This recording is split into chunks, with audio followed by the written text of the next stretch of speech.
মানে বেশিরভাগ ক্ষেত্রে যেটা দেখা যায় ফিমেল সাইকোলজি অনুযায়ী, যে মেয়েদের ক্ষেত্রে যখন ইমোশনাল চিটিং হয় তখনই তাদেরকে সব থেকে বেশি ইম্প্যাক্ট করে, এবং অনেক অ্যাক্টার্সরা এটা নিয়ে কথাও বলে। আর ছেলেদের ক্ষেত্রে ঠিক উল্টো, ছেলেদের ক্ষেত্রে ফিজিক্যাল চিটিং যেটা হয় সেটাই তাদেরকে বেশি ইম্প্যাক্ট করে। আপনি কি বলবেন? আমি জানতে চাই যে মেয়েরা বুকে হাত দিয়ে বলতে পারবেন তাদের বয়ফ্রেন্ড বা হাজবেন্ডরা কারোর সঙ্গে ফিজিক্যালি ইনভলভ হলে ওনারা চিটেড ফিল করবেন না, বা ছেলেরা বলতে পারবেন বুকে হাত দিয়ে তাদের ওয়াইফরা বা গার্লফ্রেন্ডরা কারোর সঙ্গে মেন্টালি ইনভলভ হলে ওনারা চিটেড ফিল করবেন না?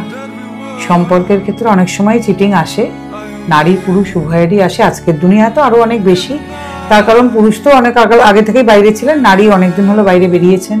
আজকের নারীর এক্সপোজার তো আরো বেশি, সোশ্যাল মিডিয়ার একটা সাংঘাতিক বাড়বাড়ন্ত হয়েছে।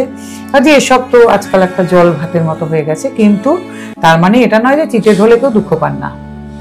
মেন্টালি বা ফিজিক্যালি যে কোনোভাবেই পার্টনার, তিনি বিবাহিত হন বা অবিবাহিত, চিট করলে অপরপক্ষ দুঃখ পান। আবার এর জন্য আপনি আদালতেও তো যেতে পারবেন না, কাজে সে দুঃখ এর জন্য আরো প্রবল।